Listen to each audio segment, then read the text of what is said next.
Alors bonsoir à tous et à toutes. Alors on va continuer notre programme sur le Rav Dessler. Oui, on avait commencé. Alors on est ici, on est dans le Chelek, c'est le Chelek Aleph. On est page 44. On était en train de parler du pouvoir qu'on a de donner, ouais, et c'est à la différence de celui de prendre. Ouais. C'était important de comprendre que, on va dire que quelqu'un, on va dire le tzaddik, c'est celui qui donne, ouais. Celui qui va donner, celui qui va prendre de soi, celui qui va partager, c'est lui. Et l'autre, il est toujours dans la perspective de prendre, ouais. Et donc c'est marqué Terem chez Adam et Madrigat Shtemut Enoshi. Donc si quelqu'un il a une ambition d'atteindre un niveau de perfection, Ariou Chaser. Ouais, Enlo Shifa Anediva, ou Bamitoch Archavat Adat, Shidbarin Beperikret, Valken Derech Aliatot Sarich Shuud Ishtamesh Lesochatov, Megam Shiva Ravanit, Shifa Shel Milui Achisronot. En vérité, quand on aspire vers quelque chose qui s'appelle une perfection de soi, ouais, alors on essaie de se connaître et de savoir qu'est-ce qui nous manque.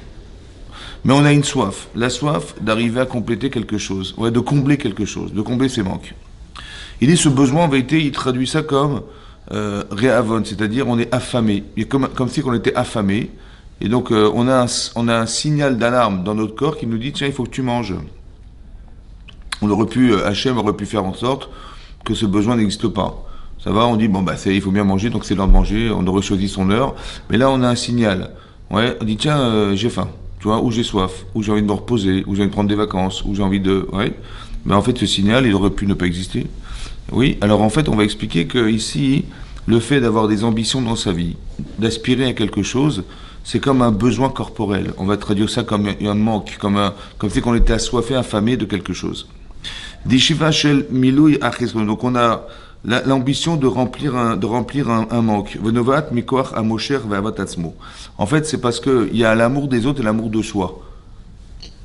Et donc quand on a envie de combler quelque chose, on est amoureux de soi-même, entre guillemets. C'est-à-dire qu'on veut absolument combler quelque chose qui est en toi. Dine Machal, Ben Adam Lamakom, Yase Sholishma. Maintenant écoutez-moi bien. Il va expliquer une notion ici qu'il faut comprendre. Je vais vous l'introduire. C'est marqué dans les Pirkei Avot. Dans les Pirkei Avot, c'est marqué dans les Maximes des Pères, c'est marqué que on doit pas être comme des gens qui font des misotes dans l'intérêt de recevoir un salaire. Vous savez que ça paraît, on va dire, ou enfantin ou un peu grossier de croire que je fais des choses dans l'intérêt du salaire de la misva. Mais par contre, il faut faire des misvot sans intérêt de recevoir un salaire. Voilà ce qui est marqué dans la... C'est-à-dire, en gros, ça veut dire, ne fais pas les choses dans ton intérêt personnel.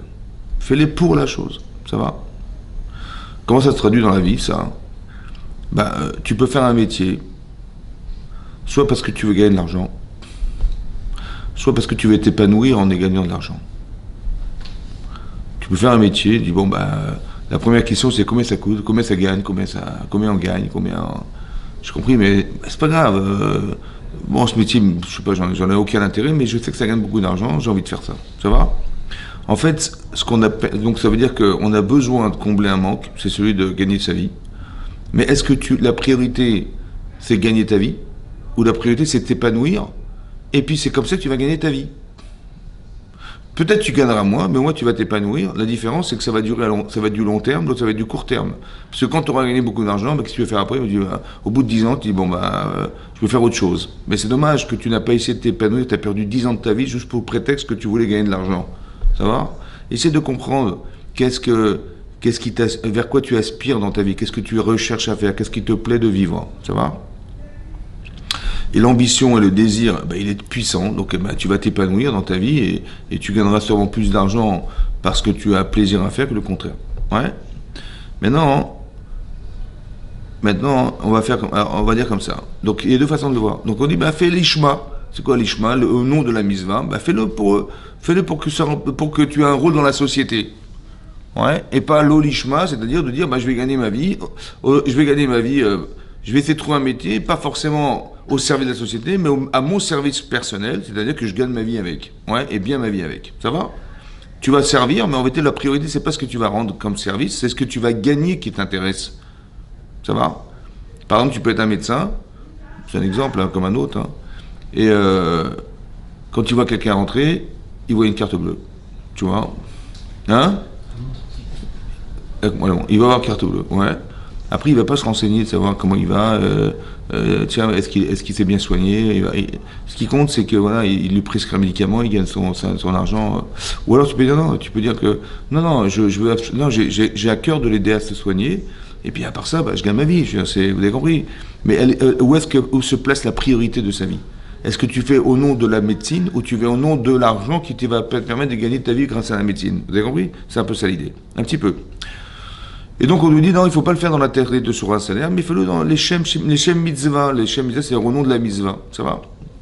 Maintenant, on se rend compte que d'un côté, c'est marqué dans la Gemara, dans Kiddushin, qu'on ne peut pas attendre un salaire des mitzvot dans ce monde. Ouais, Sachar Be'ay Alma, Lika. Le salaire des mitzvot dans ce monde, on ne le donne pas. Ça va? Pourquoi? Tu dis, j'ai fait une mitzvah ce matin, je vais gagner au loto. Non, on ne peut pas payer une mitzvah. Ça ne se paye pas. Pourquoi? C'est pas qu'on ne veut pas payer, c'est que ça ne peut pas se payer.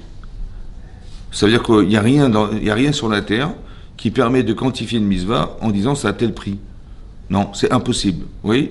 C'est au-delà des normes de la possibilité. C'est-à-dire que si on devait s'imaginer tous les plaisirs qu'ont eu tous les êtres humains sur la terre et toutes les satisfactions personnelles et tout ce que vous imaginez depuis la création jusqu'à aujourd'hui, ça ne peut pas payer une mitzvah. Ça va? Parce que on ne peut pas payer quelque chose de spirituel, ça n'a pas de prix, ça ne peut pas se quantifier, ça va. Maintenant, si je dis à quelqu'un, écoute, je vais t'engager, bon, tu vas simplement remplir des enveloppes. Tu mets le nom, le prénom, le numéro de la rue, le département et la ville. D'accord? Et je te donne 550 millions d'euros par mois. 550 millions d'euros par mois. Bon, mais si tu fais des fautes d'orthographe, je t'enlève 50 000 euros. Si tu viens en retard, je t'enlève 200 000 euros. Si tu viens... Bon, est-ce qu'il va faire des cours d'orthographe? Il va apprendre à écrire correctement? Est-ce qu'il va apprendre à ne pas faire de fautes d'orthographe? Est-ce qu'il va venir à l'heure? Évidemment, ça va. Bon. Bah, pour gagner autant d'argent, c'est sûr que le type, il va même pas dormir de la nuit. Il va dormir au pied du bureau. C'est comme ça, oui, donc. Ce qui est marrant, c'est que dès qu'on gagne de l'argent, on est motivé. Mais si on veut faire une mitzvah, demain matin, il faut se lever à la prière. Si on pouvait venir un peu plus tard, ça m'intéresserait. Mais comment ça se fait que tu n'es pas pressé? Alors que tu sais pertinemment que ce que tu vas gagner vaut plus que ce que tu pourrais imaginer gagner. Ça va? Après, parce qu'il passe dans ce conseil. Hein? Après. Mais on ne peut pas payer. Ça veut dire que c'est même pas quantifiable. On fait un cours de Torah. Ça va? Tu sais combien ça coûte un cours de Torah? Dans le là-bas, c'est énorme. Tu dis, bon, on y va pas. Comment ça se fait qu'on n'arrive pas à mesurer ce qu'on gagne alors qu'on le sait? On sait que c'est énorme. On sait qu'il n'y a pas de salaire possible dans ce monde-ci. C'est pas possible de quantifier une mitzvah. Et c'est beaucoup plus que ce que tu vas imaginer gagner sur la terre. On est d'accord? Comment ça se fait que ça ne nous motive pas? Ouais. Pourtant, tu sais, ça veut dire qu'on n'est pas motivé parce que ce qui est intéressant, c'est qu'on ne réagit pas à ce qu'on sait dans la vie. On réagit à ce qu'on voit, à ce qu'on ressent. Tu vois, on t'a fait un chèque de 550 millions d'euros. Waouh! Tu vois ce chèque, tu dis, mais je suis milliardaire. Mais ce que tu vois dans ta tête, tu t'imagines que au Lamaba, tu vas gagner plus que ça, ouais. Ce que tu sais n'a pas d'incidence sur ta réaction physique. Tu sais que c'est comme ça, et pourtant, ouais. Alors comment on va faire pour arriver à réagir à ce qu'on sait, alors que ce qu'on sait, c'est plus fort que ce qu'on va voir? Vous avez compris? Ça, c'est un problème, ça. On dit, il faut faire les Shem Shamaïm. Ben, je veux bien, mais je ne réagis pas. Je ne réagis pas à la mitzvah, moi. Il faut, par contre, si tu me dis que je vais gagner quelque chose, et concrètement, je vois que je gagne, là, il n'y a pas de problème, je me lève. Ça va? Si tu me dis, demain matin, tu te lèves le matin à la tefila, je te donne 3 000 euros, dis, il va se lever, tu vois. Mais une prière, ça coûte plus que 3 000 euros, vous avez compris? Mais c'est pas quantifiable. Hein? Donc c'est beaucoup plus que 3 000 euros. Comment ça se fait que le type, il sait que ça coûte plus que ce qu'il va gagner, et ça ne le motive pas pour se lever? Ça va? C'est la question. Donc qu'est-ce qu'il faut faire là? On dit non, il faut faire sans intérêt personnel, mais sans intérêt, j'ai aucune motivation. Vous avez compris la question? Donc comment tu vas te motiver dans ta vie? Alors il faut que tu te fasses des films. Ça veut dire que tu t'imagines que tu vas gagner 3 000 euros. Ça va? Tu t'imagines que tu vas gagner des milliards. Et c'est vrai que tu vas gagner, c'est vrai que ça coûte des milliards. Et que ça ne peut pas se payer. Alors il me fait toi des films que tu vas gagner des milliards jusqu'au moment où tu vas sentir que tu progresses. Ouais. C'est comme si que il y avait un adulte et un enfant en nous. Ouais, l'adulte, bah, c'est le penseur. L'enfant, c'est ton corps. Pourquoi tu veux pas te lever le matin? Parce que c'est fatigant. Pourquoi t'as pas envie d'aider? Parce que c'est fatigant. Pourquoi t'as pas fait ça? Parce que ça te coûte, parce que, etc. Ouais. En fait, c'est le corps qui nous empêche d'évoluer, parce que c'est le corps qui freine. C'est le corps qui nous empêche de faire des efforts. Mais quand je te paye, le corps est satisfait, tout d'un coup, il trouve une pêche incroyable. Vous avez compris ou pas? Donc ça veut dire que quelque part, il faut arriver à ce que le corps accepte ce que la tête, elle lui a prescrit de faire. Dans ton cerveau, c'est sûr que tu dois faire des mitzvot. Mais ton corps, il n'a pas envie. Ouais, qu'est-ce qu'il va gagner? Ouais, il comprend même pas. C'est ça, en fait, ce qui est incohérent, c'est il y a un adulte en nous qui pense, qui dit, ouais, effectivement, je comprends très bien. Et il y a un enfant qui dit, j'ai pas envie. Alors, comme les enfants, à l'école, tu les motives en leur achetant des vélos, ouais, et ben, c'est pareil, ton corps, tu vas le motiver en lui disant, tu sais ce que tu vas gagner, et tu sais ce que tu vas perdre. Et ben, ce langage-là, c'est le langage de celui qu'on va dire à ses enfants. Alors, on va faire comme ça. On va faire en sorte que la motivation, elle va être dans la conviction de ce que je vais gagner. Et comme tu sais ce que tu vas gagner, et tu vas te le répéter 100 milliards de fois, à un moment donné, tu vas te dire, mais c'est pas les Shem Shamaim, ça, hein. C'est dans l'intérêt de soi. Qu'est-ce qui va se passer? C'est que maintenant que tu ressens l'intérêt, et tu ressens que tu vas te motiver, on te dit, mais si tu te lèves pas la tefila, c'est toi qui vas perdre, ok, j'y vais. Si tu ne fais pas Kriyat Shema à l'heure, tu vas perdre. Si tu pratiques pas Shabbat, tu vas perdre, et tu vas perdre, et tu vas perdre. J'ai pas envie de perdre, et je sais ce que je vais gagner si je fais. Et tu vas te motiver de cette façon. Ouais. Et maintenant que la motivation, elle existe, après, tu pourrais te dire, bon, non, j'ai plus besoin de me motiver, c'est bon, j'ai gagné. Ça va, j'ai compris que, voilà, c'est ça qu'il faut faire. Il faut faire du lolishma au départ, c'est-à-dire pas dans l'intérêt de, en espérant que tu le fais dans l'esprit en te disant, je sais ce que je vais faire en me levant le matin à la tefila. Je sais ce que je vais faire en faisant une mitzvah. C'est incommensurable ce que je vais gagner. Incommensurable ce que je vais gagner. Et je vais me motiver de cette façon. Et comme tu vas te motiver de cette façon, à un moment donné, si on te dit, tiens, ce matin, si on pouvait faire autre chose que d'aller faire la tefila, par exemple, tu dis, mais je peux pas, c'est impossible, c'est ce que je vais perdre. Quand tu seras arrivé à ce niveau-là, tu n'auras plus besoin de motivation. Là, à ce moment, tu peux faire les Shem Shamaim au nom de la mitzvah et pas dans l'intérêt de soi. Mais c'est obligatoire de passer par ces étapes.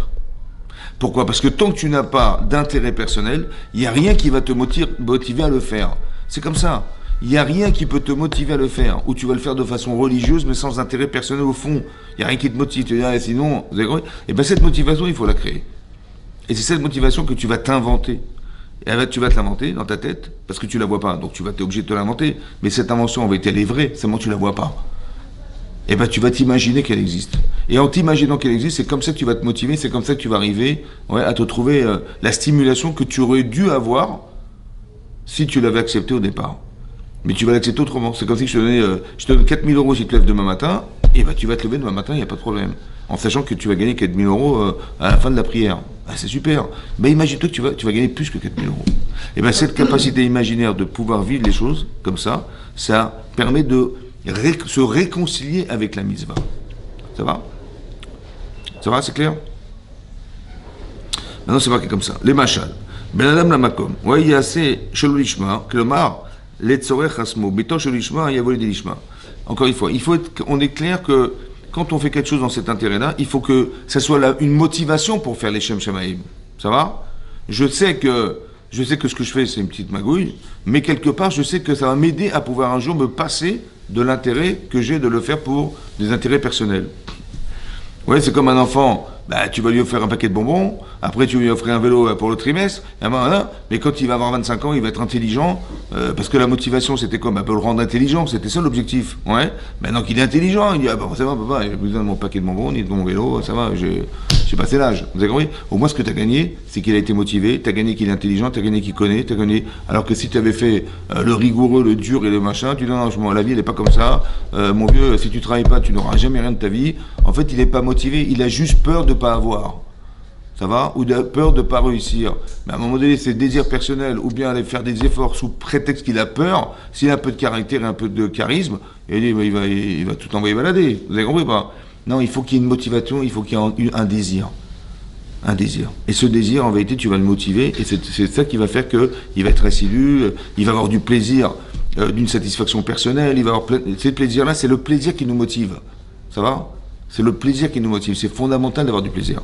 Et donc, c'est ce qu'il explique là. Qu'en fait, il faut on va pas faire les Shem Shamaïm, on va pas faire forcément dans l'intérêt de la mitzvah, mais dans l'intérêt de soi, et au fur et à mesure, on va y arriver. Il y a ces miyara. Par exemple, il y a des gens qui vont dire, si je fais pas ça, qu'est-ce qu'il va me faire le bon Dieu? J'ai peur. Soit la motivation elle vient de la peur, soit elle peut venir de l'amour, soit elle peut venir du plaisir, ouais, mais il faut trouver quelque chose qui soit motivant. Ve'esel menat lekabel pras, ouais, yeh shemavakesh les srar les asmo. וכן בבן אדם לחברו יעשה כאלה, וגם מתוך רחמים, מידת הרחמים, והנושא בעול עם חברו, רק למידת ההטבה לנקיה אינה, כי סיבה מעשות זו, אשר ירחה את צער עצמו, שיסתר בראותו את צער רעהו. Par exemple, si quelqu'un, il voit quelqu'un dans la difficulté, ça lui fait mal de le voir dans cette difficulté. Alors il dit, je vais l'aider. Mais quand tu vas l'aider, est-ce que c'est plus dans l'intérêt de le soulager ou de te soulager? C'est-à-dire quand tu vas lui donner de l'argent, quand tu vas l'aider à porter ses valises, quand tu vois une vieille dame qui est en train de porter des valises, tu dis à la pauvre, voilà des cartons qu'elle n'arrive pas à soulever, tu dis, la pauvre, je vais l'aider. Mais tu as une souffrance de voir cette dame, cette vieille dame dans la difficulté de porter ses cartons ou ses valises. Et donc quand tu vas l'aider, en vérité, la motivation, elle est bien sûr pour l'aider, mais au fond, ça m'a tellement soulagé d'avoir libéré cette femme de sa souffrance, vous avez compris? Donc dans l'intérêt, il y a tout, ici dans ce cadre-là, c'est d'expliquer que même quand c'est entre soi et son prochain, il y a à la fois je rends service, mais je me rends service. D'accord? Ça s'appelle la rachamim. J'ai pitié aussi de moi.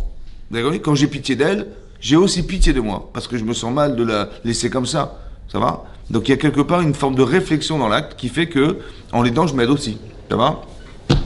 C'est un niveau, hein, c'est un niveau. C'est pas un niveau absolu, mais c'est un niveau qui existe. Ça va? Le niveau absolu, ça serait de dire, mais même si je savais pas qu'elle avait besoin de moi, j'ai été voir, j'ai été vérifier si elle avait besoin de moi. Ouais. Ma mère m'a raconté que mon grand-père, le vendredi, il allait à la gare. Ouais. Pourquoi faire? Pour voir s'il n'y a pas des gens qui étaient égarés comme ça, à la gare égarée. Ouais. Et qui ne savaient pas où aller Shabbat. Alors il est là-bas, il va aller voir. Qu'est-ce qu'il a été imaginé à la gare? Ça s'appelle du chesed. C'est-à-dire qu'il n'a pas été obligé de voir les gens dans la difficulté pour aller les chercher. Tu te balades dans la rue, tu vois un type en difficulté, tu dis qu'est-ce qui se passe, vous avez un problème? C'est parce que je l'ai vu que je me suis dit tiens, il a un problème. Lui, il y a des gens qui ont été chercher les gens qui ont des problèmes.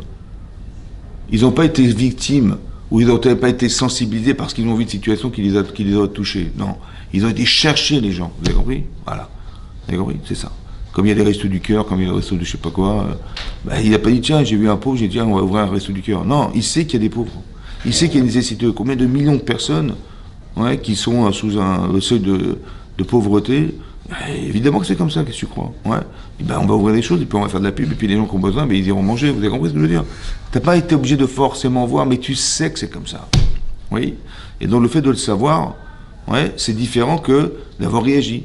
Parce que quand on a réagi, d'un côté on rend service, c'est bien, mais d'un côté on s'est aussi soulagé. La mitzvah qu'on a faite, elle est aussi dans l'intérêt de se soulager d'une souffrance. Vous avez compris? C'est ça. Mais c'est pas grave. Parce que si ça peut te motiver à devenir quelqu'un qui va le faire sans intérêt personnel, alors passe par là pour arriver à ça. Vinekol shorasham bebina tanitila. Shari leman yasmo ou assez. On avait expliqué la fois dernière que on a un pouvoir de prendre et de donner. Ça va? Quand quelqu'un il a vu cette vieille dame dans la rue avec ses sacs de course là qu'elle n'arrive pas à soulever, en vérité qu'est-ce qui l'a motivé à aller l'aider? C'est le pouvoir de prendre à soi. Alors je m'explique. Quand j'ai soulevé les sacs, ça m'a fait plaisir. En fait, je lui ai pris quelque chose qui m'a soulagé. Et donc c'est ça. Donc quelque part, peut-être que le fait de se sentir mal, de voir des gens souffrir, c'est une manière de s'approprier leur souffrance pour se soulager d'avoir résolu leurs problèmes. Vous avez compris ça?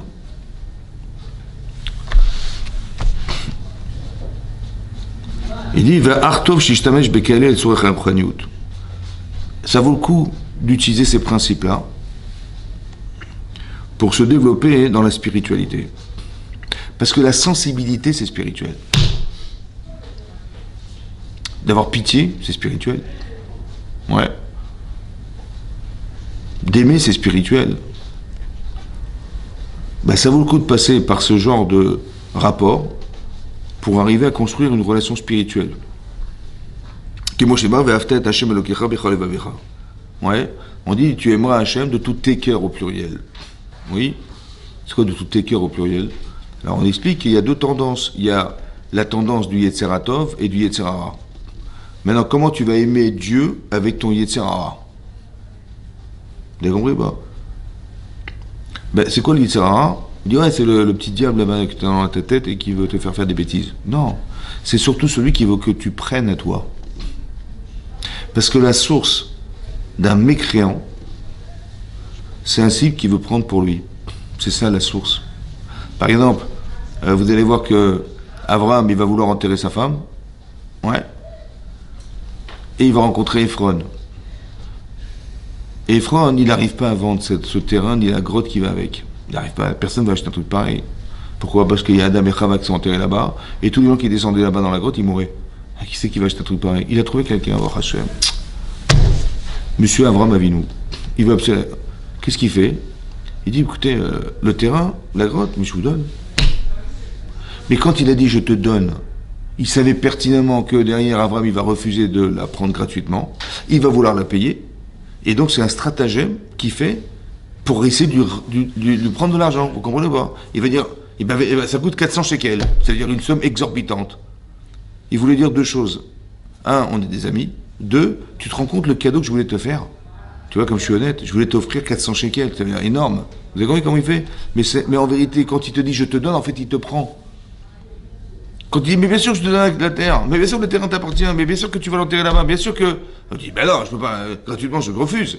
Ah, tu refuses? Ok, bon, bah, entre nous, alors, 400 shekels. C'est le vrai prix, c'est 400 shekels. Or, ça ne le vaut pas. Mais quelque part, il va manipuler quelqu'un.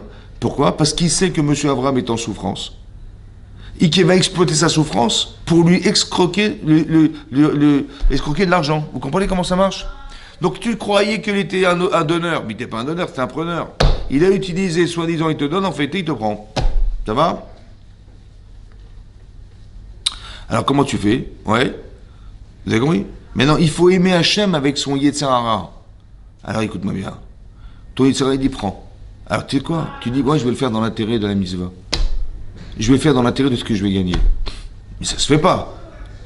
Tu vas utiliser ton Yetzer Hara qui dit tu prends pour toi. Comme tu dis, j'ai vu la vieille dame, la pauvre, je l'ai aidée à sauver son sac. Ouais. En vérité, au fond, tu souffres. Mais tu lui prends. Quand tu prends son sac, tu dis waouh, ça t'a soulagé. Ça va? En vérité, tu lui as pris quelque chose. Qu'est-ce que tu lui as pris? Ben, tu lui as pris ce qui te soulage. Quand tu avais son sourire, waouh, ça t'a soulagé. Ouais. Ça veut dire qu'il y a une partie de soi qui est de s'approprier des choses qui permet de me soulager. Ici, dans ce cadre-là. Alors fais-le dans ce cadre-là. Fais la mitzvah et que tu sais que tu vas gagner quelque chose. Si tu veux penser que tu vas te servir de ton Yetzer Tov sans penser à utiliser ton Yetzer Hara, à un moment donné, tu vas dire, j'y vais pas. Ça va? Oui?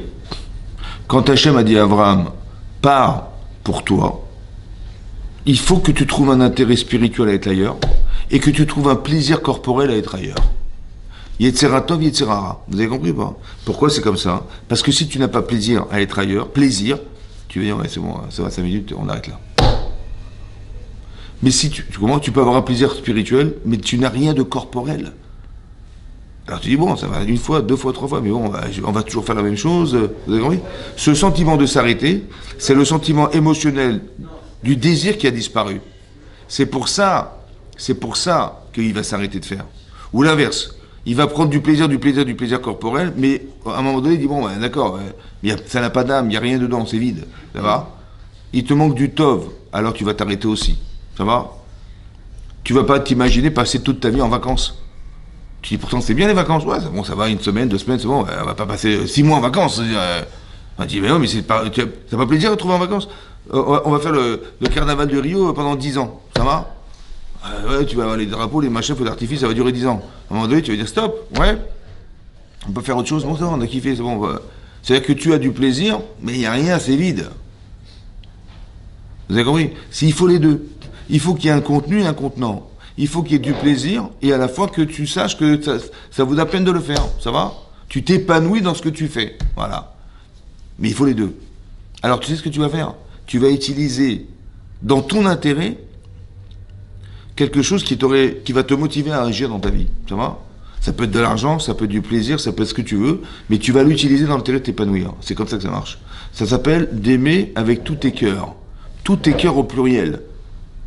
Mais tu dis, mais c'est dans ton life personnel, c'est pas grave. Parce que il y a une partie de toi que tu as nourrie. C'est laquelle? C'est le plaisir que tu vas avoir de faire une chose. Ouais. Je t'explique pourquoi c'est comme ça.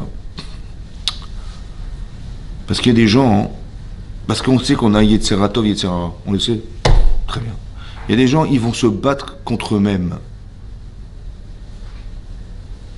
C'est-à-dire, tu vas vouloir faire une mitzvah. Bon. Tu dis, ah, ça va, qu'est-ce que je gagne à faire? Cette question-là, elle vient pas de toi. Elle vient de ton Yetzer. Tu dis, il faut faire des efforts dans la vie. Combien? Il faut que ça coûte. Combien ça coûte? Combien ça va me coûter? Combien je vais faire des efforts? Combien? En vérité, pourquoi tu flemmardes? Parce que quelque part, ton Yetzer a dit, ah, c'est bon, moi je fais, mais je me porte. Par contre, si tu me payes bien, pas de problème, j'y vais. À combien? Si je te donne 10 000 euros, ils sont même prêts à magouiller pour gagner du fric. Ouais. Donc ça veut dire que quelque part, c'est motivant. Donc ça veut dire que tu vas prendre et tu vas donner. Tu vas prendre parce que tu vas recevoir ton salaire, mais tu vois bien que tu as contenté deux choses. Le fait d'avoir fait quelque chose et d'avoir récupéré du plaisir. Le plaisir, il peut être spirituel ou il peut être physique.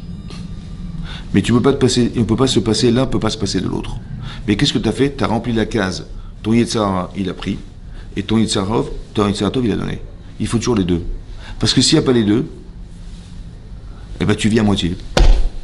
Et tu peux pas vivre à moitié. C'est comme ça.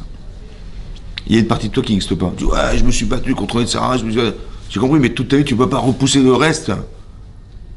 Alors on te dit, le but, c'est d'arriver à être entier. C'est quoi d'être entier? Entier, c'est pas qu'il y ait une moitié de toi qui... C'est qu'il y a un désir que tu as assouvi, mais l'autre, tu l'as refoulé. Il faut que tu arrives à vivre avec les deux. Ah ben c'est pas grave, fais dans ton intérêt. Sache que tu vas faire une mise-là, tu vas gagner. Tu comprends? En fait, tu trompes celui qui t'a trompé. Ton Yitzhak dit, ouais, ça va, les mitzvot, c'est bon, c'est pour les rabbins, ça, c'est pour les... T'as le droit de tromper quelqu'un qui t'a trompé. En fait, c'est faux. Eh ben, trompe-le en lui disant, ouais, mais tu vas gagner. Voilà, ben, ou tu vas perdre, si tu fais pas, c'est ce que tu vas perdre. En fait, tu trompes celui qui te trompe. C'est ça, vous avez compris ça? Cette manipulation, il faut la comprendre. Tu fais pas Shabbat? Waouh, tu vas au Guéhinam. Ah ouais, d'accord, mais j'ai pas envie d'y aller, moi. Tu sais ce que c'est le Guéhinam? Tu vas brûler, tu vas... Waouh. Ben, c'est pas grave, tu dis, mais c'est pour les enfants. Mais tu es un enfant.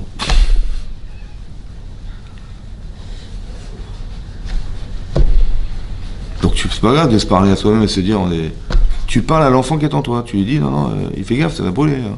Ça va fait mal. Tu as mis la main dans le feu. Mais ça veut dire que quelque part, tu vas te motiver en comblant une partie de toi, celle qui refuserait que tu le fasses. Cette partie que tu veux, qui va refuser que tu le fasses. Vesh basé d'avoir nifla et satova mais on les kinan kinadritila. Par exemple, il dit le koach à Amanout. Vous savez, il y a des gens, c'est des artistes. Ouais, des artistes. Ça peut être des peintres, ça peut être des musiciens, ça peut être des écrivains, ça peut être... On a tous un koach à Amanout, ça veut dire qu'on a tous quelque chose d'artistique en nous. Il dit la frine varim dakim koach amedame. Ouais. Matana akel baruchu. Ouais, cette sensibilité-là, artistique, c'est un cadeau du bon Dieu. Ça va?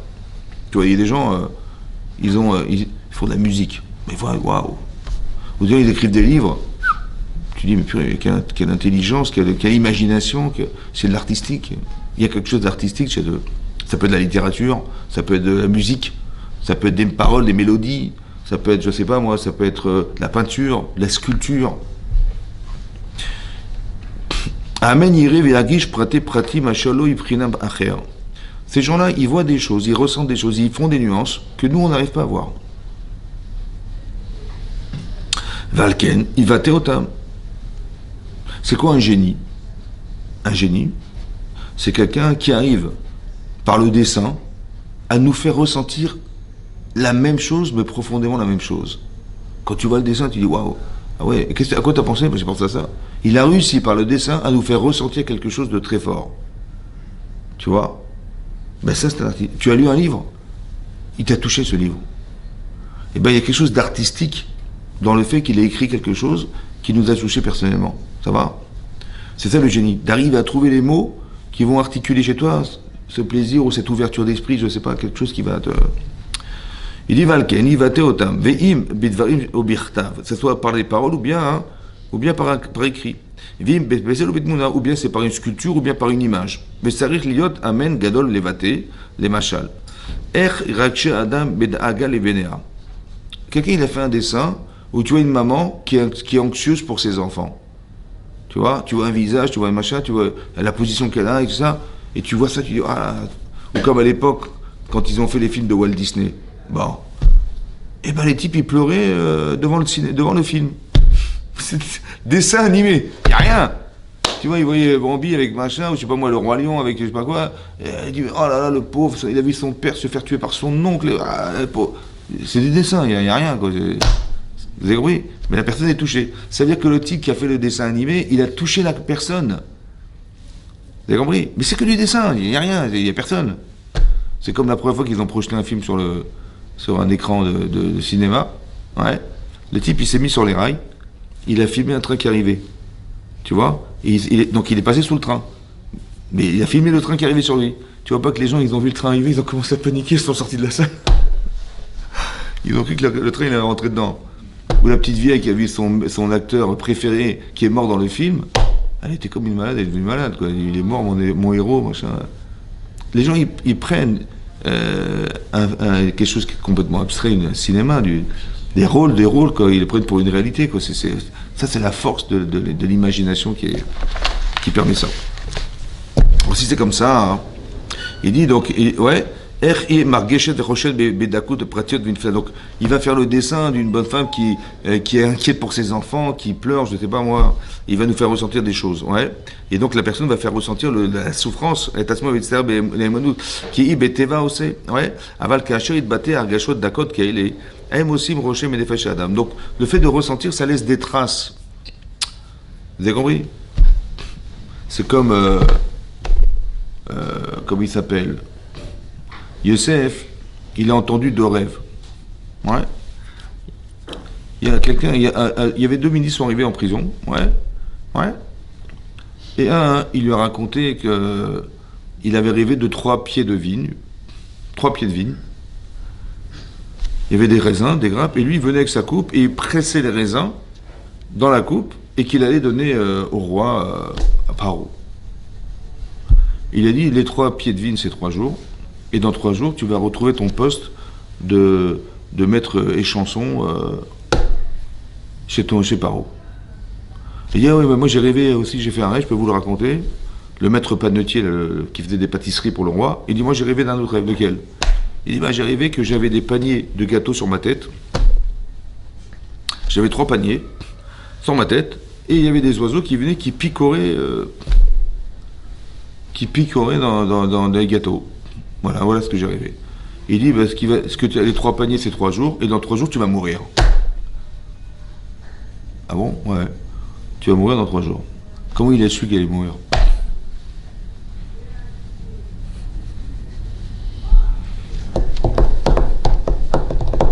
Ah, il a dit comme ça. Tu sais, dans les champs, on met des épouvantails. D'accord? Des mannequins en plastique, là, pour chasser les oiseaux. Un mannequin en plastique, ça chasse les oiseaux. Alors un être humain, hein,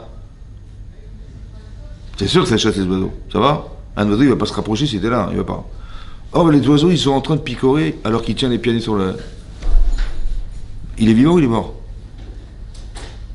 Ben, il est forcément mort, parce que s'il était vivant, il aurait eu peur. C'est là qu'il a su... Et son imagination, vous avez compris ce qu'il a pensé? C'est comme ça qu'il a su. Ça va? Et donc c'est l'imagination. Donc c'est important de les mettre en image. Ouais. Donc, qu'est-ce qu'il a mis Hachem? Il a mis une étincelle en nous, ouais, qui est une étincelle d'Emouna, d'être Mamin Bachem. On a tous en nous, quelque part, cette sensibilité particulière. Vous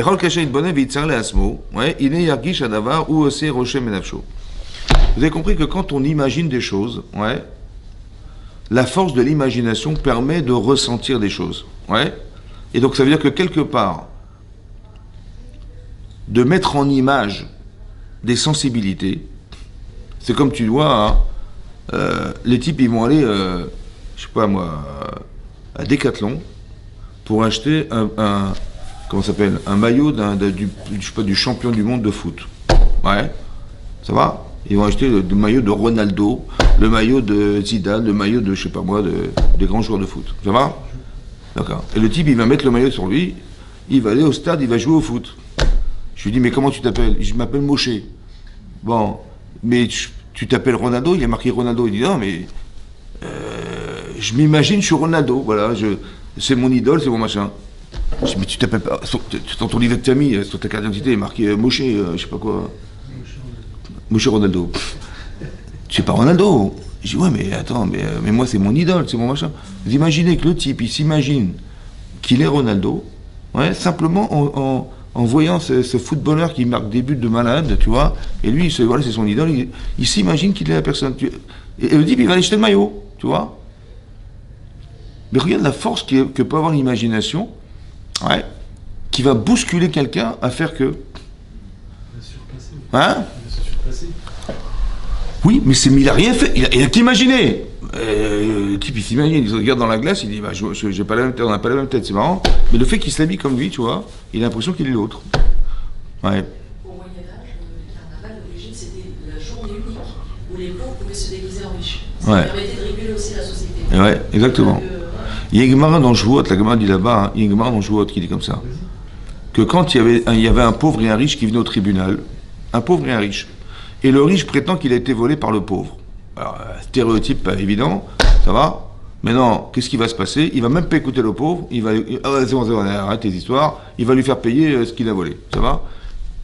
Va savoir si le riche, il n'a pas inventé une affaire pour, je sais pas, pour faire souffrir ce pauvre et que le pauvre, il n'a jamais rien volé. Seulement, il y a des stéréotypes dans la vie, ça va? Ben forcément, quand tu vois un pauvre et un riche, et le type il dit, ouais, j'ai été volé, il a déjà jugé sans savoir, ça va? Il a déjà condamné le pauvre sans savoir, sans l'avoir écouté. Vous savez ce que dit l'Agma? L'Agma dit qu'on est obligé. Hein? Non, ils inversent. Ils inversent. C'est-à-dire que le type est habillé en riche, tu vas le donner au pauvre, et le pauvre en riche. Mais écoutez-moi bien. Mais toi, tu sais pertinemment que celui qui est habillé en riche, il est pauvre. Et tu sais pertinemment que celui qui est habillé en pauvre, il est riche. Tu sais ou pas? Parce qu'en vérité, il faut inverser les notions. Quand tu mets égal à égal, tu vas te dire, ouais, mais je sais qu'il est riche. Ça va? Ou je sais qu'il est... Mais quand tu... Non, mais regarde la force de l'imagination, c'est... Mais non, mais pourquoi t'as inversé? Parce qu'on sait qu'il y en a un qui est riche et l'autre il est pauvre, on les connaît. Seulement... Non, mais ce qui est intéressant, c'est de comprendre que la physionomie, le fait qu'on les voit comme ça va changer ce que tu sais d'eux. Tu te rends compte de la force? Rami, ils ont compris que le simple fait de leur changer leur façon de s'habiller, bien que tu sais que derrière ce vêtement, il y a un pauvre ou il y a un riche, tu le sais, ben ça enlève cet a priori. Ouais. On regarde la force que peut avoir l'imagination, le fait de voir ou d'imaginer, ça suffit pour. Ouais. C'est un peu comme Hachem, comment il nous a sortis d'Égypte, il a fait un feu d'artifice. Tu vois, t'arrives devant le Nil, tu vois du sang partout, les grenouilles elles rentrent dans les fours, que des trucs incroyables, ouais. Mais pourquoi il a fait ça, Hachem? Bah pour marquer la conscience, ouais. Il y a une différence entre entendre dire et voir.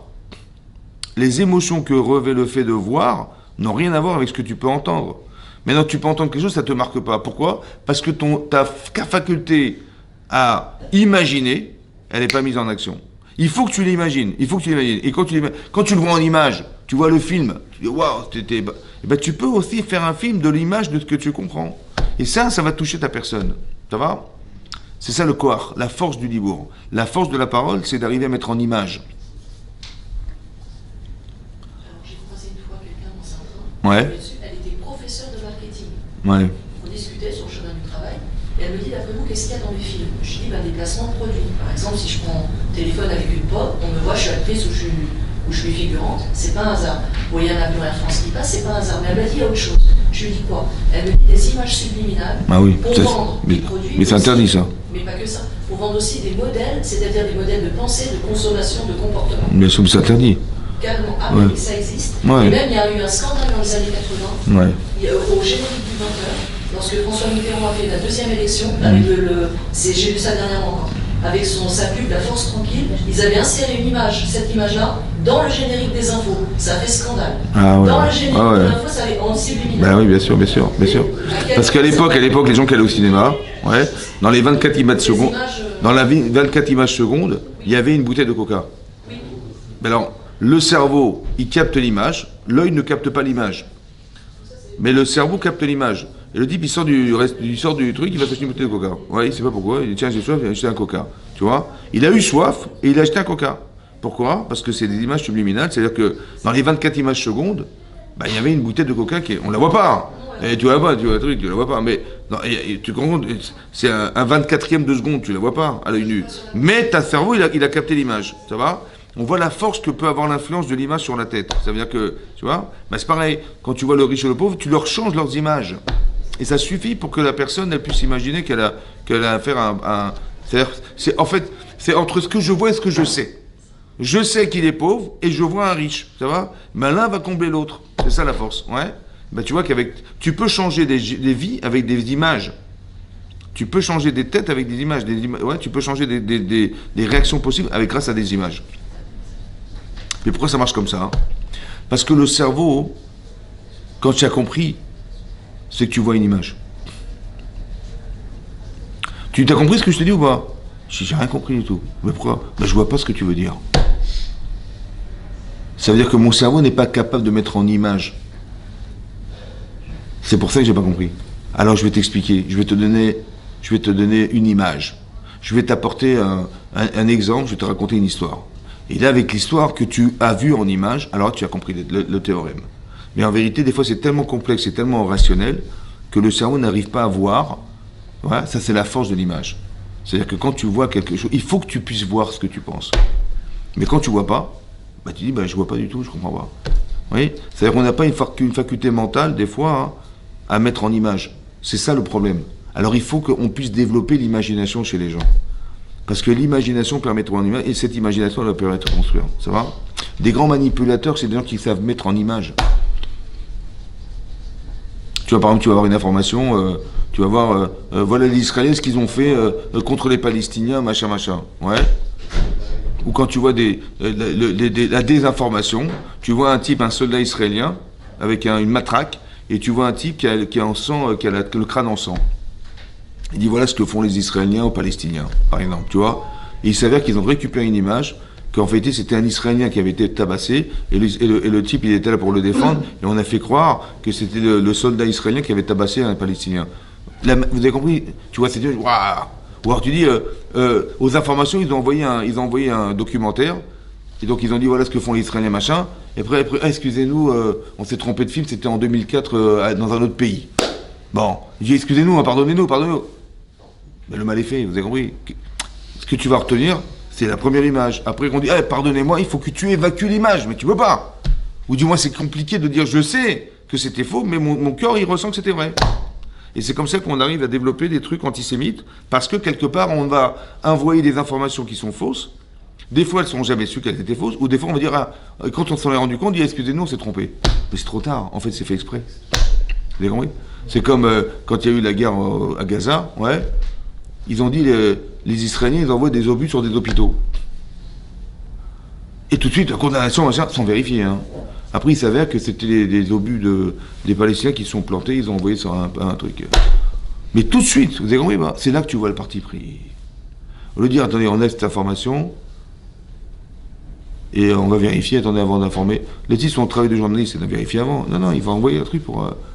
parce que déjà, c'est déjà programmé qu'il faut dire du mal.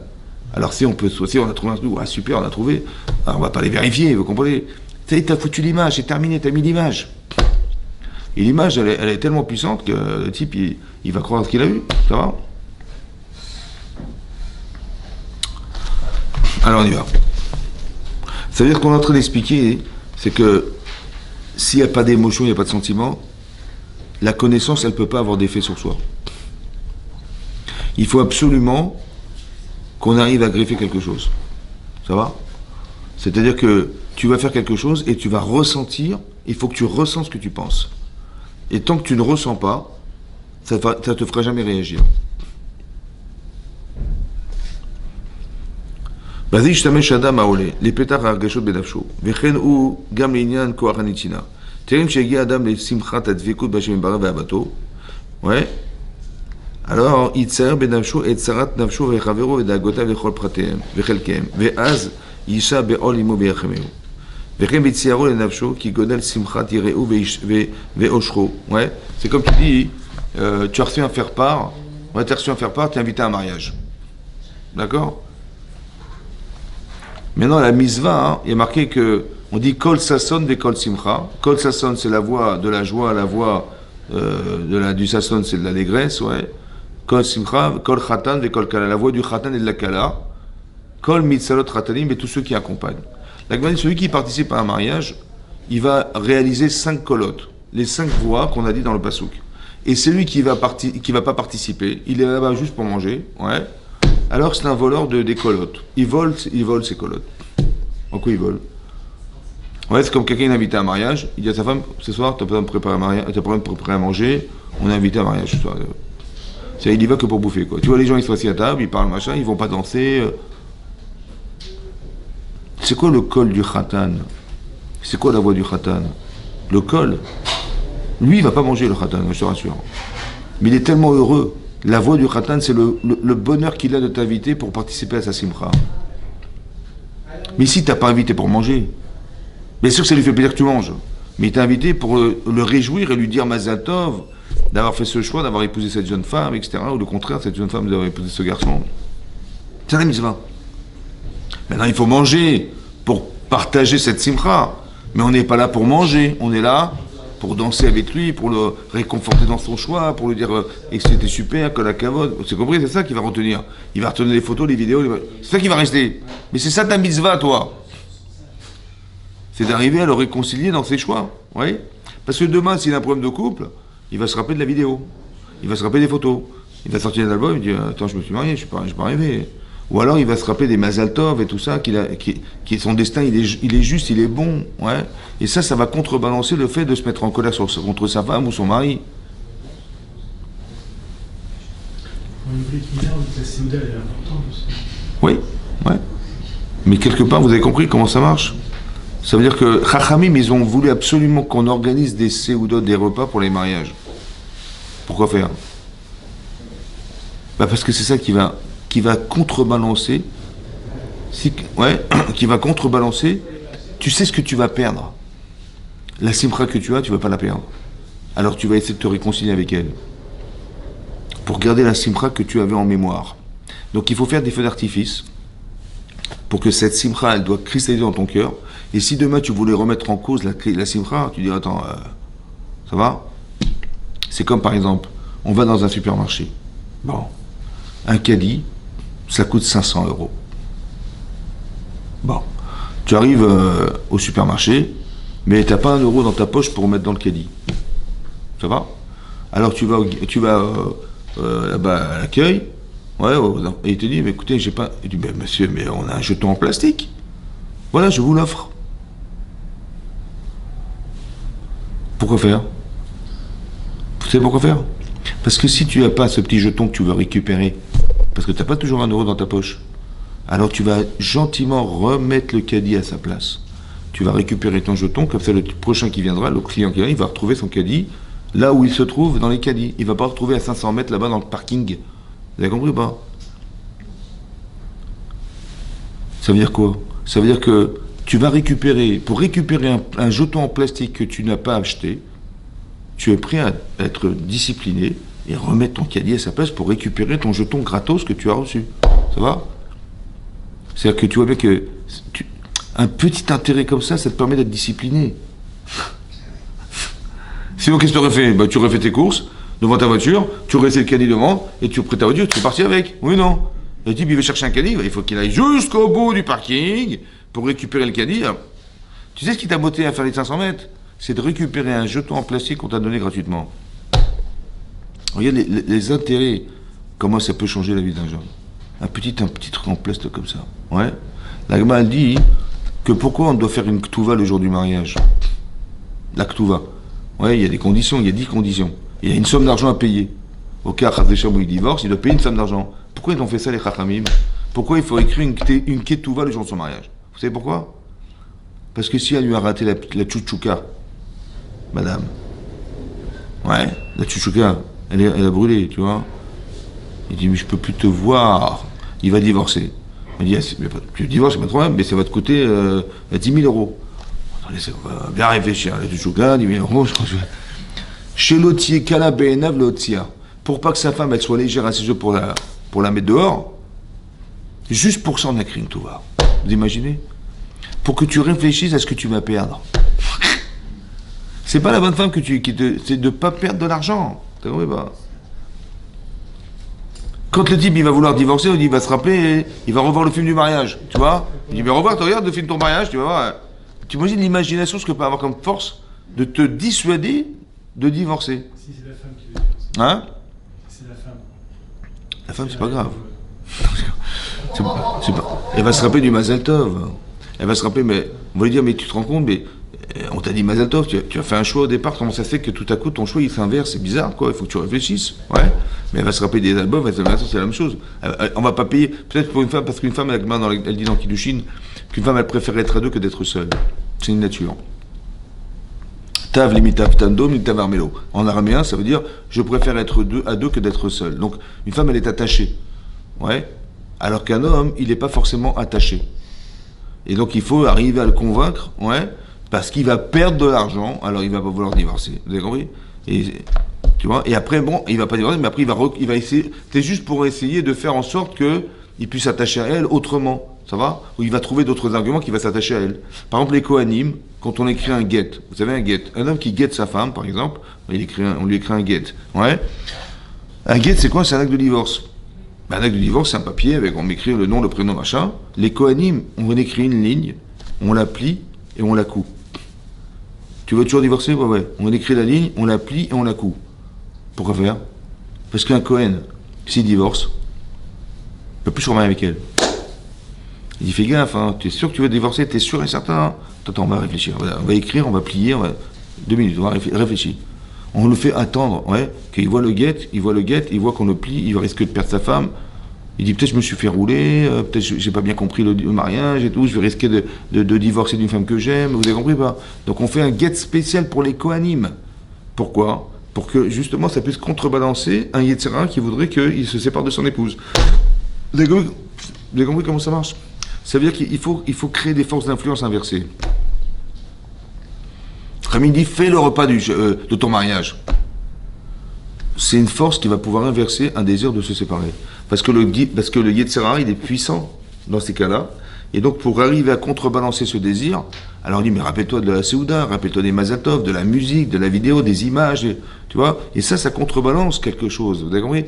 C'est comme si que j'achetais la personne. Tu sais ce que tu gagnes, tu sais ce que tu vas perdre. Ouais. Et quand tu sais que tu perds, on dit, oh, on va se calmer. Ouais. En fait, tu parles à l'enfant qui est derrière tout ça. Tu dis, trop des vidéos, des machins, t'es obligé d'argumenter comme ça. C'est marrant. Hein. Le petit jeton là, du caddie, tu te rends compte, il va récupérer le caddie, il va le mettre à sa place pour récupérer un jeton gratos. C'est un truc de fou, quoi. Un petit jeton en plastique, rouge, parce ou blanc.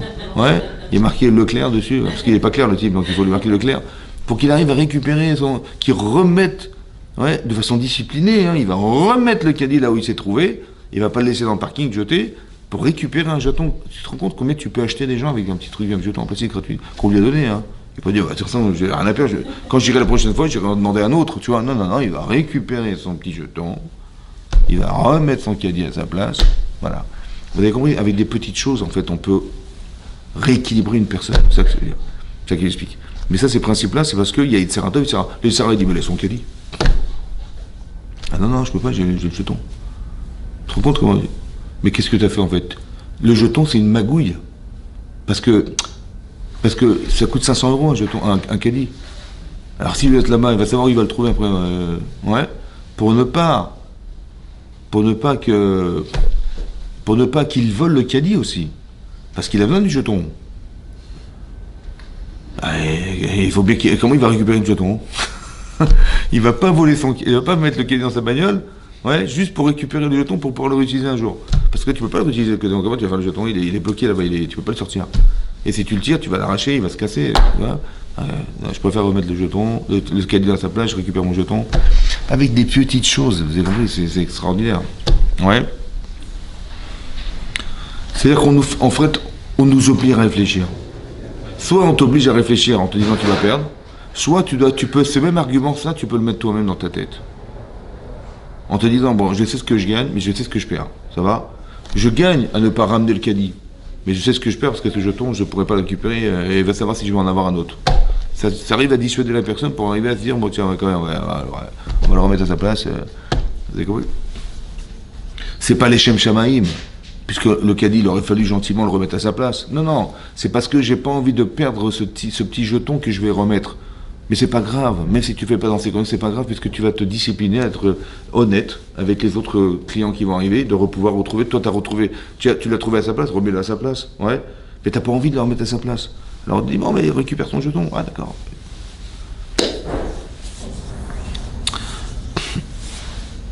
D'accord. Soit la personne, elle va vouloir aider les autres, elle va sortir en manque parce qu'elle souffre de voir la souffrance, ouais. Soit par solidarité, soit par obligation. Tu vois? Par exemple, quelqu'un qui a des enfants, ils se sont obligés de les éduquer, ils se sont obligés de payer la scolarité, ils se sont obligés d'être parfaits, ils se sont obligés d'eux, ouais. Par responsabilité parentale, il va s'engager. Ça va? Donc c'est-à-dire qu'il faut toujours trouver des arguments qui engagent la personne. Ou par exemple, quelqu'un, il n'arrive pas à étudier le soir. Il sort du boulot, il n'arrive pas à étudier le soir. Il a envie d'étudier, mais il n'arrive pas, il ne trouve pas. Il y a toujours une invitation, il y a toujours un truc, il y a un film, il y a un machin, j'en sais rien. Eh ben, je vais m'obliger. Comment je m'oblige? Je vais trouver un type qui m'attend tous les soirs pour étudier. Une chavouta. Il t'attend le type. Combien de fois tu vas lui dire j'ai pas pu venir ce soir? Tu peux pas. Mais c'est pas grave de s'obliger, j'ai pas le choix, t'as pas le choix mon jeu. Et quand t'as pas le choix, ou tu dis je vais donner cours moi-même. Voilà. Les types ils m'attendent, je ne vais pas y aller, ils m'attendent, ça se fait pas. C'est pas grave, tu t'es obligé. Mais tu viens répondre à quelque chose qui aurait voulu te dire, n'y va pas. Alors tu te crées des obligations, pour y aller. T'as compris? Mais en vérité, qu'est-ce que c'est? C'est une manipulation intérieure, parce que ton etc. il t'aurait dit, tous les soirs tu rentres chez toi, tu vas dormir. Ouais. Et après, à la fin de ta vie, tu te rends compte que tu connais rien. Alors, c'est pas grave de magouiller ceux qui te magouillent. Toi, tu t'es dit, mais reste chez toi, t'es tranquille. En fait, tu vas rater ta vie, c'est dommage. Alors que si tu t'obliges à le faire, tu crées quelque chose qui va contrebalancer. Ça peut être du plaisir, ça peut être une obligation personnelle, ça peut être un engagement, ça peut être une responsabilité, ça peut être plein de choses. Et ben, c'est ça qui va faire que. Vous avez compris? Et c'est comme ça que tu t'es responsabilisé. C'est ça qui va te pousser à faire la chose. Vous avez compris? Tu dis, je vais faire une mitzvah. Vas-y. Ou je vais être bien avec le bon Dieu. On dira que je suis religieux. Bon. Bidon, quoi. Mais si ça te motive, vas-y, fais. Et si tu fais pas, ils vont dire, c'est ça. Vous savez, il y a des gens, ils vivent avec le regard des autres. Ouais. Les gens, ils vivent avec le regard des autres. Si ça peut t'aider, tant mieux. Ouais. Si ça peut t'aider, tant mieux. Ouais. Si tu es à ce niveau-là, c'est pas grave. Alors,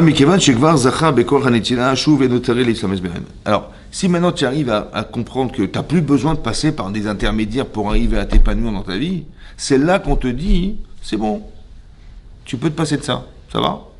Tout ce que tu as fait jusqu'à présent, c'est pour arriver à ce niveau-là. C'est-à-dire avoir un sentiment personnel qui t'engage. Si tu l'as fait par intérêt, tu l'as fait par peur, tu l'as fait par ce que tu veux, maintenant que tu t'es engagé, maintenant que tu ressens que c'est ça que tu dois faire dans ta vie, tu n'as plus besoin de passer par la peur ou par le regard, etc. Tu ne peux pas vivre toute ta vie en disant qu'est-ce qu'ils vont dire les gens, et comment on va faire, et si des gens ils nous regardent, et si ils vont nous raconter des... Tu dis on va faire une bar mitzvah, ouais, mais si on ne fait pas comme les gens nous ont invités, l'archouma, tu vois, combien ça coûte? Il y en a pour 30 000 €. Quand même, c'est cher quand même. Oui, mais qu'est-ce que diront les gens? C'est-à-dire que tu vis avec le regard des autres, tu te rends malade, quoi. Vous avez compris? Ah mais attends, je peux pas, qu'est-ce qu'ils vont dire les gens? Ouais. Comme je te disais la fois dernière, madame, elle va à une cérémonie. Bon. Elle se rend compte que la belle-mère de son fils, elle a la même robe qu'elle. Voilà. C'est pas possible, elle va rentrer chez elle. Je me dis, c'est pas grave, t'es très belle comme ça. Non mais attends, on a la même robe, ça va pas? Une femme, elle va dire, non, je suis désolé, je rentre pas dans la salle, je vais changer. C'est un homme, il va avoir le même costume que tu. Tiens, c'est marrant, on a le même costume. Mais elle, c'est pas possible, tu vois, c'est féminin, c'est comme ça. Ça va? Elle va dire, non, mais c'est pas possible, on a la même robe. Elle va croire que j'ai copié sur elle. Hein? Hein? Ouais. Ben, il y a des femmes que non. Des femmes, si on a la même robe, c'est pas possible. Elles vont croire que j'ai copié sur elles. Et donc c'est pour ça que je vous explique que les gens, ils vivent avec le regard des autres.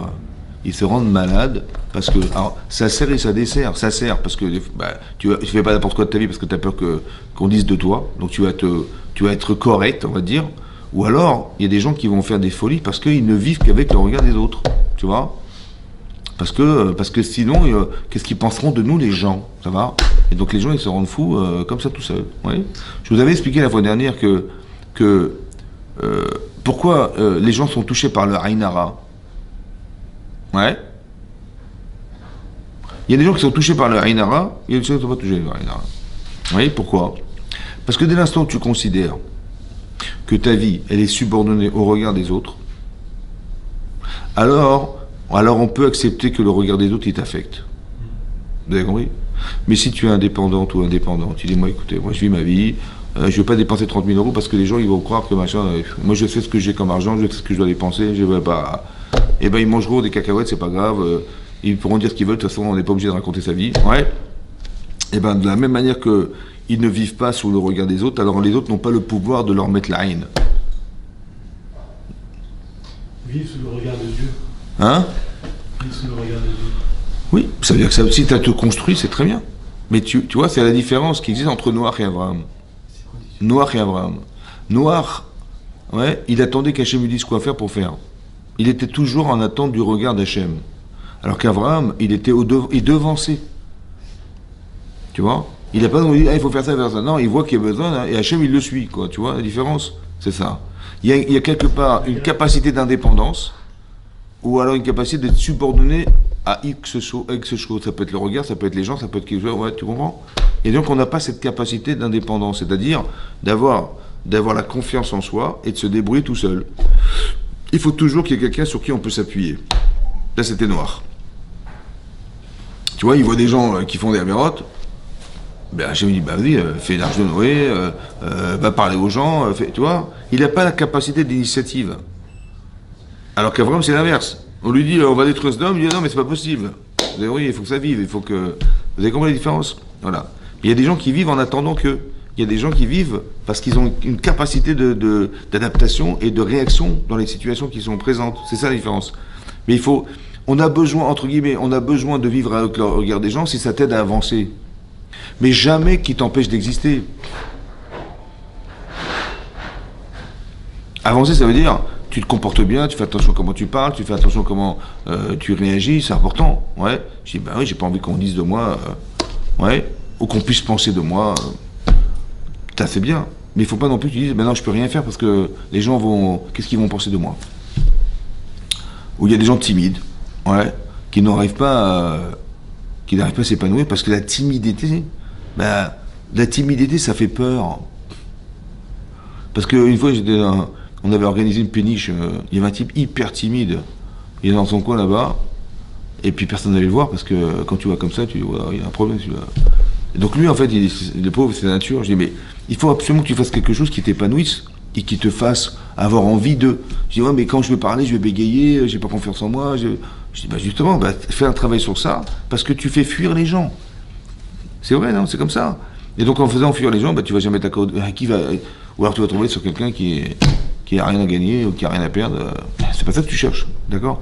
Donc il vaut mieux que tu sois capable de comprendre ta carence, de la gommer ça va prendre X temps, mais au moins tu pourras dire, voilà, tu t'épanouis, tu es capable de parler, tu es capable de dire des choses, tu es capable de ne pas avoir peur qu'on dise de toi, et vous avez compris, ça c'est important ça. Donc il y a des gens qui sont timides, pas par nature, mais parce qu'ils osent pas.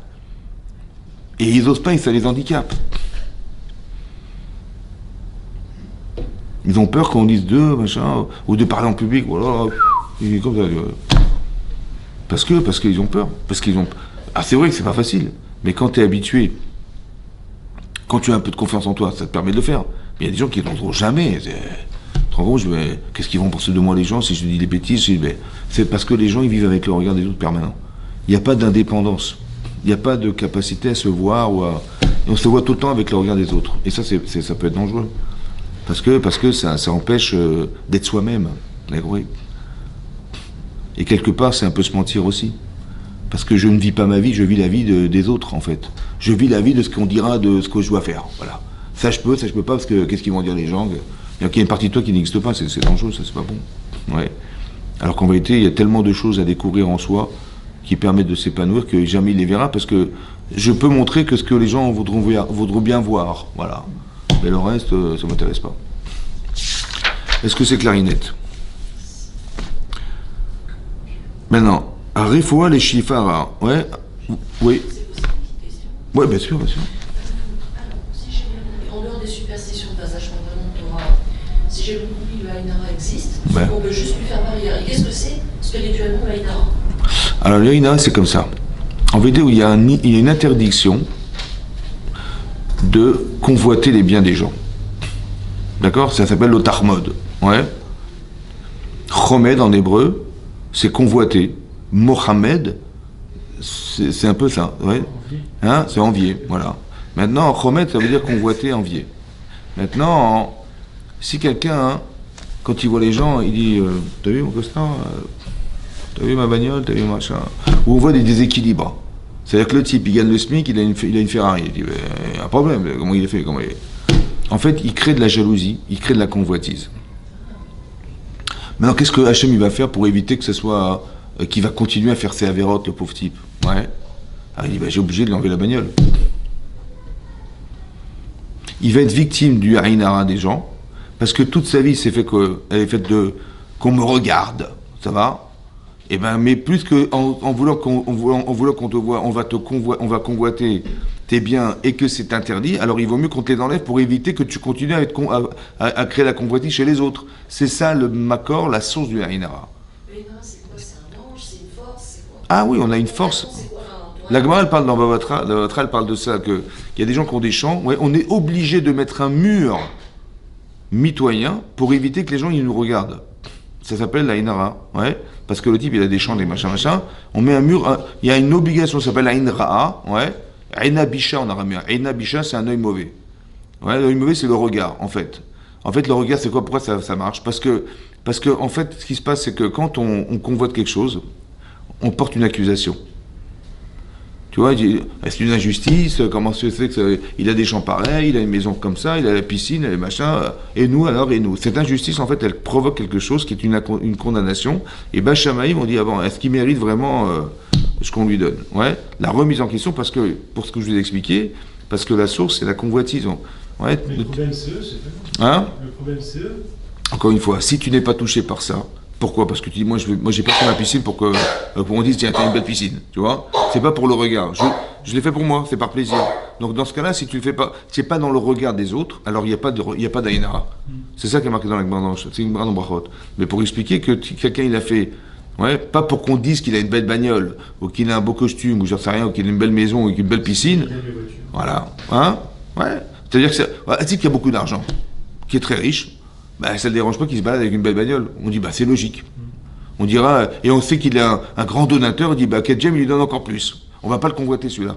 Parce que c'est logique qu'il ait autant d'argent, et c'est logique qu'il se soit payé. Et ça correspond à son statut, on va dire. Tu vois? Mais mais c'est la question qui dérange. C'est ça qui dérange. La question, ça crée une accusation. Et l'accusation, ça remet en cause. Et justement, si on n'a pas provoqué cette question, imaginez, vous prenez la personne qui se vante, qui propose, voilà. Mais la personne qui ne le fait pas, et ça lui tombe dessus. Qui ne le fait pas dans ses prix. Vous prenez le même exemple. Ouais. Vous avez, voilà, imaginez quelqu'un qui arrive, il se vend, il ou elle, hein, j'ai le plus beau portable, j'ai la plus belle maison. Mais on n'a pas besoin d'en parler en vérité, ça se voit que les gens ils le font, il n'y a pas besoin de parler. Non, mais sans, on va dire, même sans parler, sans susciter la convoitise, on va dire, Ouais. il le fait, plutôt comme ça, sans susciter la convoitise. Est-ce que c'est. Comment ça se passe? Bah, si ça... Celui qui suscite, on a compris, mais celui qui a et qui ne suscite pas, et les gens ont envie quand même. Parce que ou les gens ont l'impression qu'il le fait pour ça, Ouais.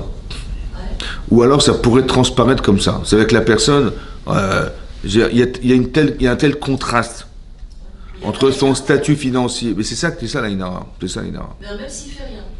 Il fait rien. Bah, encore une fois, je vous explique. Il y a un contraste. Il y a un contraste. Le contraste en français, ça veut dire que ce qu'il a ne correspond pas à ce qu'il est ou à ce que vous avez compris. C'est ça qui choque. Il y a des types, je sais qu'il y a des types qui gagnent pas grand-chose dans leur vie, mais ils ont économisé pendant 25 ans pour s'acheter une voiture de luxe. Ouais. Et ben, tu vois, entre la voiture et tu vois le type, tu dis, mais hein, il y a un contraste. C'est ça qui provoque l'Aïnara, vous comprenez? Ça provoque de la jalousie, ça peut provoquer de l'injustice. Hein? Ou le leasing. Voilà, ça peut provoquer quelque chose. Et c'est cette question, en fait, qui provoque l'Aïnara. Donc qu'elle soit suscitée ou non. Voilà. C'est-à-dire qu'il ne faut pas qu'il y ait de contradiction entre l'être et les avoirs. C'est ça qui dérange. Ouais. C'est un plaisir de temps en temps aussi. Oui, t'as raison, bien sûr, mais c'est pour ça que quand on sait que, je pense, hein, que quand la personne, ça se sent quand les personnes elles le font entre guillemets pour crâner ou pour alors parce que ça fait partie de leur équilibre, tu vois. Économiser beaucoup. Il y a des gens qui vont partir en vacances, ils vont jamais dire où ils vont, Ils vont jamais. dire où ils vont, Ah bon. parce que comment t'as été en Amérique, comment t'as fait, comment ça coûte, tu vois. Donc les gens ils préfèrent restons cachés, restons heureux, restons cachés. Quoi. Mais parce qu'ils ont peur de ce que diront les gens. Mais déjà, cette perspective de se cacher, c'est déjà un révélateur. C'est déjà. Un révélateur que le type, il peut avoir l'Aïnara parce qu'il se cache. Il n'a pas envie qu'on dise, donc tu vis avec le regard des autres. Vous avez compris, c'est pareil. Il veut éviter aussi certaines choses. Mais pourquoi tu veux éviter? Parce qu'on vit avec le regard des autres. Ouais, c'est quoi éviter?